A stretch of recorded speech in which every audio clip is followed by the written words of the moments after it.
Hey everybody, so I just wanted to remake this video that I've made like about a year or two ago. So this was the story of when I moved from Indiana to Hawaii during a suicidal mental problem that I had. So here's what happened. In about 2022, I was probably about 22, 23 years old. I went through this phase after I broke up with my ex at the time where I was really extremely suicidal, and I was thinking to myself, well, I just want to fucking die. Nobody loves me. I don't want to be here. So what I did was I told my mom, I was like, "Mom, I'm going to move to Hawaii." And I only had like 1,500 in my bank at the time, and that was when COVID was around. So uh tickets to Hawaii were super cheap. Though I think my ticket was about $300. So that's super cheap to Hawaii because of COVID. So what I did was I bought me a ticket to Hawaii. Did I have a job lined up? No. Did I have a place to stay lined up? No, I didn't. And what I'm about to tell you is the true 100% story. It's very weird. It happened, and I want to share it with you. I have multiple different kinds of stories like this, but this one is about Hawaii itself. Um, so I was suicidal, and I decided to follow my dream of moving to Hawaii because years and years prior to that, I had a fantasy of me moving to Hawaii to meet my soulmate. My soulmate was named Kali, okay? And I just made this up at the time. I was about 20, 21. I made it up. I was like, yeah, my soulmate's name is going to be Kali. She's going to be blonde. She may or may not have glasses, but she's definitely going to have blue eyes, and she's going to be white, and she's definitely going to be into manifesting, okay? So this is very important because I actually ended up meeting a girl whose name was Kali. Okay, her name was Kali. Her hair was blonde. Her eyes were blue. Her, philosophy was manifestation. It was a whole thing. Like, literally, I met this person that I wished for years and years prior. Out of nowhere, I just made it up, okay? So I ended up meeting this exact person. And I met different people. I met this other girl. So I had multiple soulmates made up in my head. One was a model, and then one was somebody else. So the model I ended up meeting as well. So it's just a whole thing. So there were two different separate people. I thought it was going to be the same people, but it wasn't. That's the mystery of manifestation. So here's what happened. I spent $300. I ended up going to Hawaii. When I got there, I started crying because I didn't know what to do. And I called my mom. I was like, "Mom, I don't know what to do." And I was bawling because I was right outside the airport and I had no clue what to do. And prior to that, I had made Craigslist ads of me needing a place to stay. So keep that in mind. So there was this guy that was texting me at the time. I don't know who he was, but he said that he had an airplane company. Okay? So what he told me, he was near the airport at the time, and I thought that was kind of creepy. But so I was walking around trying to hitchhike because that's what my aunt told me to do. So I called my aunt after I called my mom because my mom told me that I needed to call my aunt because my aunt had friends in Lahaina, Hawaii, okay? She had friends there because she had lived there for a very long time. So I called her and I was like, "Auntie, what do I do?" She said, "Go to Ann's house." And she gave me Ann's address after asking Ann if I could come to her house. Ann said yes. So I ended up getting her address. So I was like, okay, I guess I'll hitchhike there. So what I did was I went over to some roads and I started putting my thumb up. Nobody was stopping. I don't know how long it takes to hitchhike. I've never done it before. And I was like, oh my God, nobody's stopping. What do I do? And this guy that said he had the airplane company ended up finding me. Okay? He ended up finding me, and his his car it had like this company thing on it that looked spray painted on, and his horn sounded like a cartoon horn. When he stopped, it said, I swear to God, like the little Muppet show or whatever. And I was like, what the hell? This sounds like a cartoon. But anyway, he literally stopped and said, hey, are you the person on Craigslist that needed a ride? And I was like, yes. So originally, me and the guy, I was supposed to go to his house, but I asked him kindly, I was like, hey, could you take me to Lahaina? I know this wasn't part of the plan, but I really need to go there. So he told me yes, and he drove me, I think it was about 2 hours or an hour and a half to Lahaina. So thank the Lord. And I ended up giving him $50, and he said that was enough. So I was like, thank you so much. And yeah, that was it. So I ended up going to Anne's house, and Anne, I ended up seeing her, and me and her daughter were friends when we were like 5 or 6 years old, and that's why she ended up letting me stay at her house. So her daughter wasn't there because I guess she was pregnant, and she was at her boyfriend's house or something. So I ended up going to Anne's house, and Anne told me I could stay there for one night, right? So I was like, okay. So I ended up sleeping on her couch. And Anne told me something like, you're going through a great transformation, blah, blah, blah, in her kitchen. And I was like, okay, that sounds pretty spiritual. I guess that's what's happening. And literally the next day, I had to leave, right? So I got this text from this guy, from Craigslist, from my ad that I told you about earlier that I had made that I needed a place to stay, right? So the guy that texted me, I think, was an angel. So what he did was he texted me. He was like, hey, I don't know if you need this or not still, but there's a hostel in Lahaina, Hawaii, which was where I was at. Okay? Lahaina. And he said, this is the address and it's $500 a month. You can come here if you need to, right? So literally I look up the address. It's one street away from where I was at. One street. Okay? I could literally walk there. 2 minutes. And it was right there. Shit you not. Okay? This is a reality right now. This guy texted me and said that. Okay? So I ended up going there, paying $500, and I got to stay there a month. So it's for a month. So I ended up staying in Hawaii for 2 months, right? So there was this old lady that lived in the hostel. Her name was Heidi. Heidi, bless her beautiful heart. At first, I was like, oh, Heidi's quiet, because I said hi to her and she didn't say anything. But Heidi had a daughter that I didn't know about, okay? So her daughter came to visit her every 2 weeks. So I ended up meeting her about 2 weeks after I was there, right?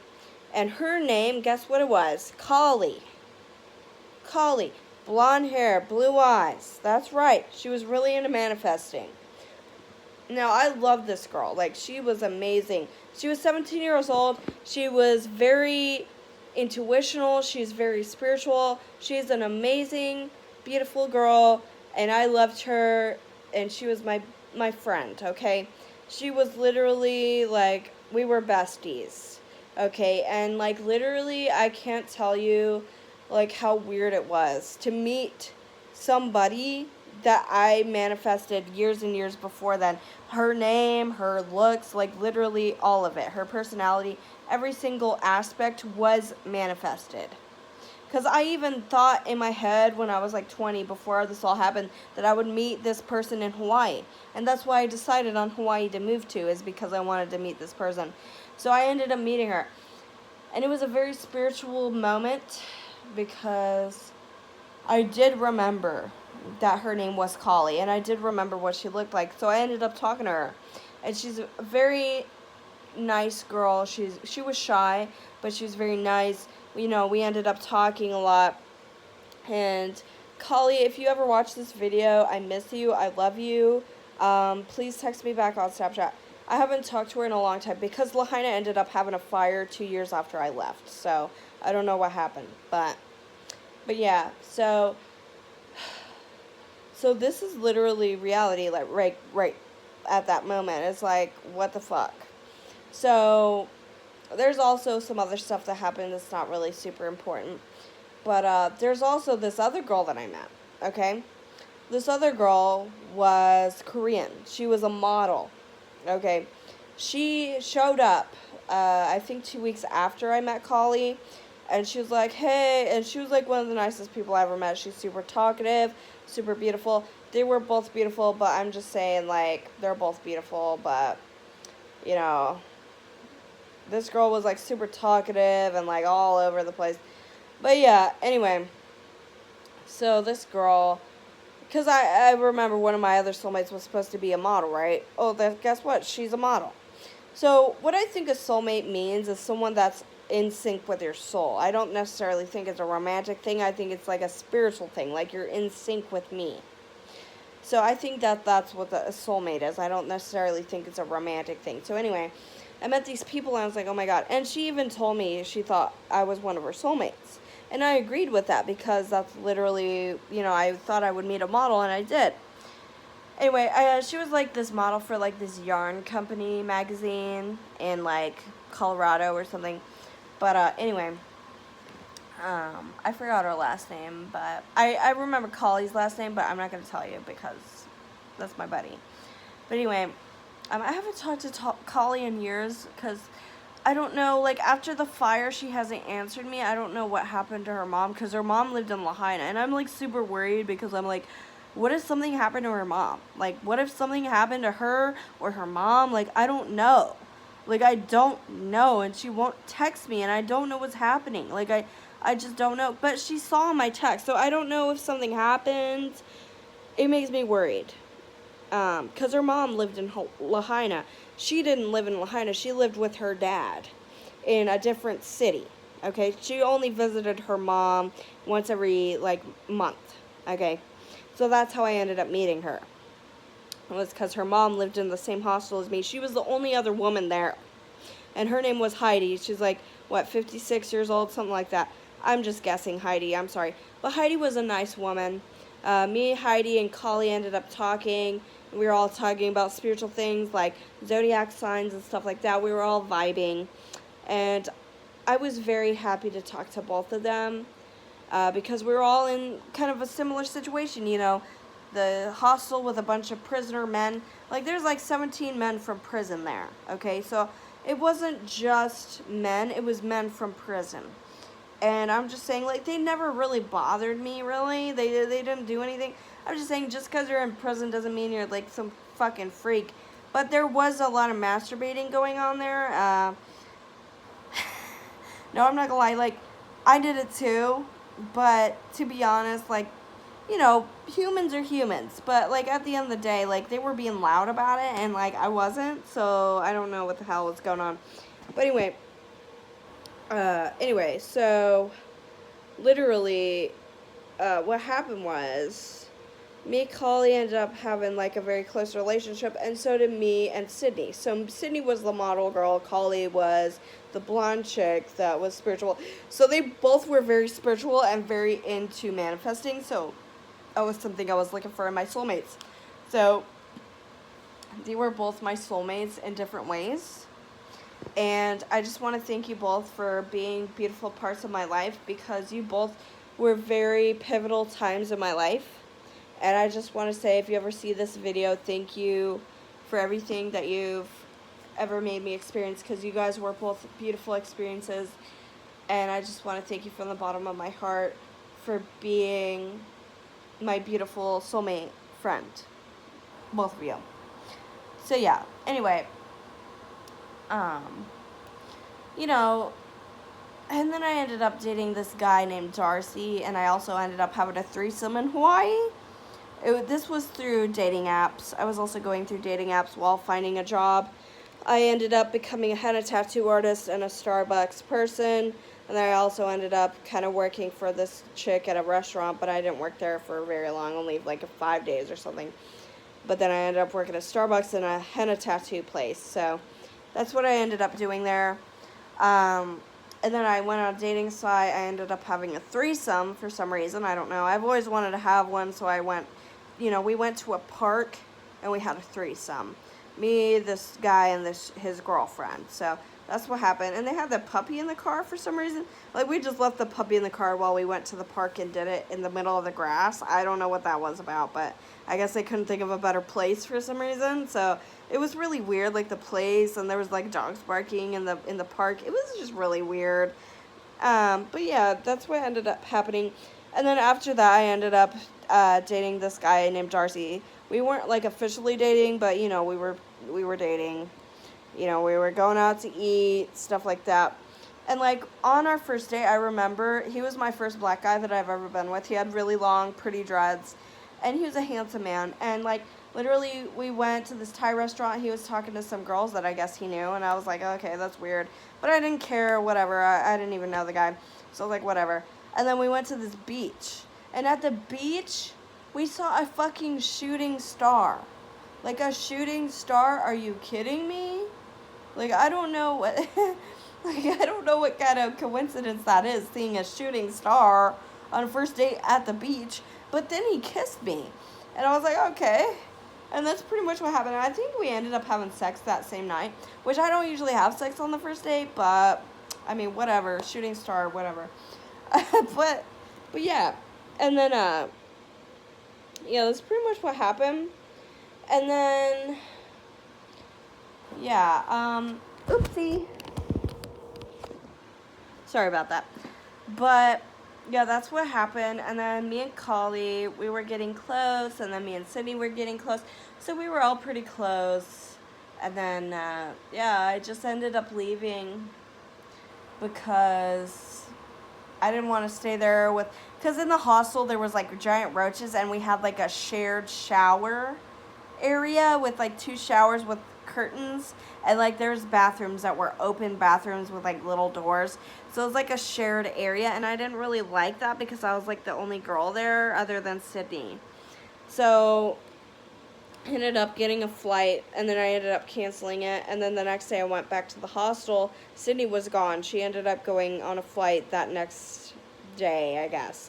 And then I was like, oh my god. So I ended up leaving as well after, even though I got a flight and then canceled it. And I lost all my money, and then I got another flight. And I'm glad I got the flight because Lahaina ended up having a fire 2 years later. Okay? It ended up having a fire, a giant fire, that ended up ruining the whole town. So I'm glad I left. My intuition was guiding me, and I didn't even know. So if something tells you to go, then you need to go. But, Collie, if you ever see this video, I miss you, I love you. Sydney, if you ever end up seeing this video, I miss you, I love you. And I hope you guys are having a good day. But yeah, that was my experience going to Hawaii. So everything really manifested for me, and I ended up having a bunch of things happen. So the thing is, with me and Collie, when I would talk to Collie, like, we would have, like, these weird synchronicities with, like, nature. So when I would talk to Collie about, like, strange manifestations she would tell me, and, like, the tree branch, I remember, would fall at the exact same time I said something. And it was a synchronicity to me and to her, because I was like, isn't that so strange that, like, at this exact moment, this tree branch decided to fall? And she's like, yeah. So some things, they don't feel like they might be synchronicities to other people, but to me and her, that was a synchronicity because of the timing. Timing is very important. It was very mysterious. It was like nature was talking to us. So if nature ever talks to you, please listen. But this is the end of the video. I hope you guys enjoyed my Hawaii story. It's very mysterious, very strange, very crazy, and very synchronistic. I hope you guys can share any stories that you guys have, and I'll see you guys in the next video. Thank you guys for watching. Goodbye.